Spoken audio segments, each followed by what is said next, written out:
Welcome back to the Survival Historian, where the grit of survival meets the weight of history. Today, on this Christmas Eve, we're journeying behind the barbed wire of World War II prisoner of war camps to uncover a story that, well, really defies the very darkness it emerged from. Imagine being stripped of your freedom, your family, your future, yet finding within yourself the audacity to celebrate Christmas. This isn't a tale of miracles falling from the sky. This is engineering. This is defiance. This is the unbreakable human spirit transforming cigarette packets and pine needles into symbols of hope that no guard tower could extinguish. Let's discover how these men refused to surrender their humanity. The winter of 1944 descended on POW camps across Europe and the Pacific with a cruel, biting cold that seemed to seep through threadbare uniforms and into the very marrow of imprisoned men. These compounds were worlds unto themselves, isolated universes of deprivation where the monotony of roll calls and forced labor was punctuated only by hunger, disease, and the gnawing uncertainty of survival. Wooden barracks, designed for minimal occupancy, housed dozens of men on rough-hewn bunks stacked 3 high. The air inside hung thick with the smell of unwashed bodies, damp wood, and, well, desperation. Beyond the physical misery lay something even more crushing, the psychological toll of separation.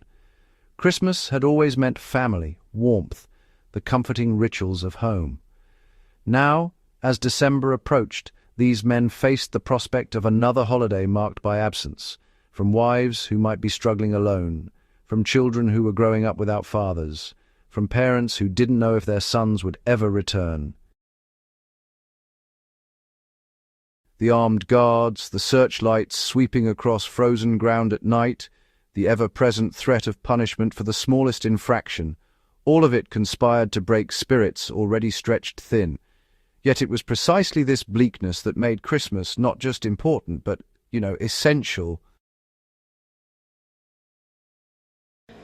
It became a psychological battleground where, honestly, surrender meant accepting that they were no longer men with identities and traditions, but merely numbers waiting for the war to decide their fate. Resourcefulness in these camps reached levels that would frankly astound any survival instructor today. Every scrap, every cast-off item, every seemingly useless fragment was evaluated for its hidden potential.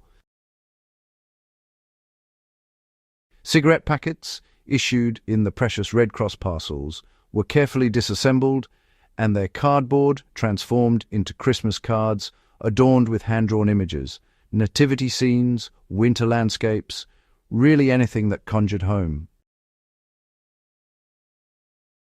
Men with steady hands and infinite patience carved elaborate chess sets from scraps of wood salvaged from broken crates, each piece a tiny sculpture representing hours of secretive work after lights out. Shoe leather, when a sole wore through beyond repair, became material for wallets or small pouches. Tin cans were not merely containers, but raw material, flattened, cut, shaped into makeshift watches, complete with painted faces and mechanisms fashioned from wire. The Tennessee State Museum's collections preserve examples of these extraordinary creations, wreaths woven from pine needles painstakingly collected during work details outside the wire, ornaments formed from twisted bits of metal and colored with whatever pigments could be improvised. These weren't just objects crafted to pass the time. They were declarations of identity, proof that the men who made them retained their dignity, their creativity, their very humanity. To hand a fellow prisoner a carved figure on Christmas morning was to say, "I see you, you matter, we will survive this together." Creating a festive atmosphere required not just ingenuity, but courage and careful planning. Every pine cone smuggled back into camp represented a risk. Guards viewed any deviation from rules as potential resistance, any hidden object as contraband. Yet men found ways: a scrap of red cloth torn from an old uniform, a fragment of green paper from a parcel wrapper, bits of string meticulously hoarded. These became the palette for subtle transformation. The Imperial War Museum's documents how prisoners would fashion small decorations that could be quickly hidden during surprise inspections, tucked into the straw of mattresses or concealed in hollowed-out book spines. The barracks themselves, those grim rectangles of weathered wood, would undergo metamorphosis, not dramatic, not obvious enough to provoke retaliation, but enough. A small wreath hung where guards rarely looked, a paper chain strung between bunks in one corner. The psychological impact was profound.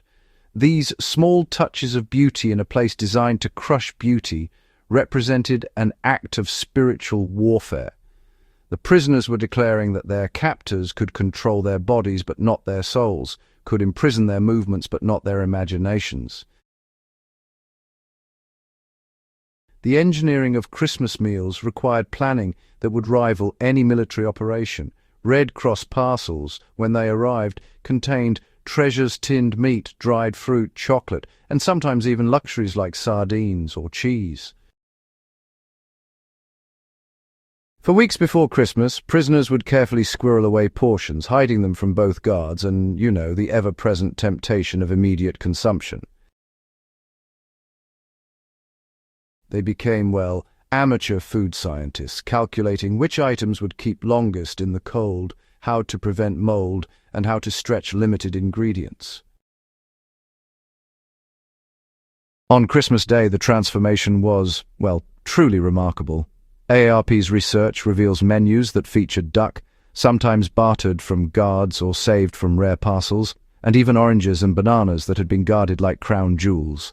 Potato cakes were formed from hoarded starch and fried in precious fat. Men pooled their resources, creating these communal feasts that really transcended individual rations.